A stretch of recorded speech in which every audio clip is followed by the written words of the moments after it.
ఏమండి, చాలామందికి ప్రార్థన చేయాలంటే చాలా బద్ధకం కదా. ఏ పనైనా చేయగలుగుతాడు, ఎంత పనైనా చేయగలుగుతాడు, ఎండకి ఎంతసేపైనా నిలబడగలుగుతాడు, ఎంతసేపైనా కూర్చోగలుగుతాడు, ఎంతసేపైనా నడవగలుగుతాడు, ఎంతసేపైనా పరిగెత్తగలుగుతాడు. కానీ ఒక 10 నిమిషాలు కూర్చొని మోకరించి దేవుని కోసం ప్రార్థన చేస్తే నీ పరిస్థితులు మార్చగలుగుతాడు అనే విషయాన్ని చాలామంది మర్చిపోతూ ఉంటారు.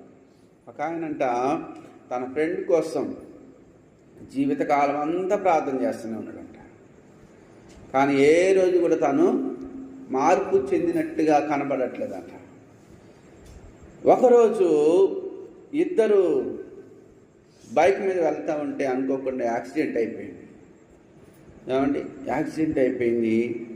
ఈ యాక్సిడెంట్లో ప్రార్థించే వ్యక్తి మరణించాడు, ప్రార్థన చేయని వ్యక్తి బతికాడు. అయితే చివరి మాటలుగా ఆయన చెప్తున్నాడు, అరే నేను నీకోసం ఒక జీవితకాలం అంతా కూడా ప్రార్థన చేసుకుంటూ వస్తున్నా, ఇదిగో శివక్షణాలు నేనైతే ఇప్పుడు నా ప్రభువుతో కూడా ఉండడానికి వెళ్తున్నా. మరి నీ పరిస్థితి ఏంటో ఒకసారి నీవు ఆలోచించు. ఆ ఒక్క మాట తన యొక్క ఫ్రెండ్, తన స్నేహితుడి యొక్క జీవితాన్ని కదిలించింది. ఎందుకనంటే తాను చనిపోయి ప్రభుతో ఉంటానని ఒక నిరీక్షణ ఉంది, కానీ ఇతనికి ఆ నిరీక్షణ లేదు.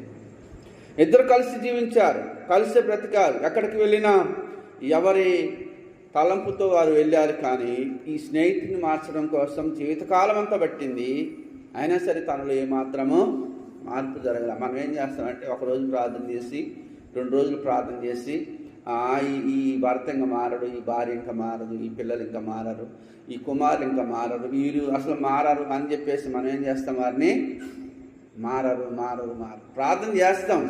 కానీ ఏమంటాం, వాళ్ళ గురించి నెగిటివ్గా మాట్లాడతాం. నువ్వు ఏదైతే ప్రార్థన చేస్తున్నావో, నువ్వు ఏ విషయం గురించి అయితే నువ్వు ప్రార్థన చేస్తున్నావో అది జరిగింది అని నువ్వు నమ్మాలి.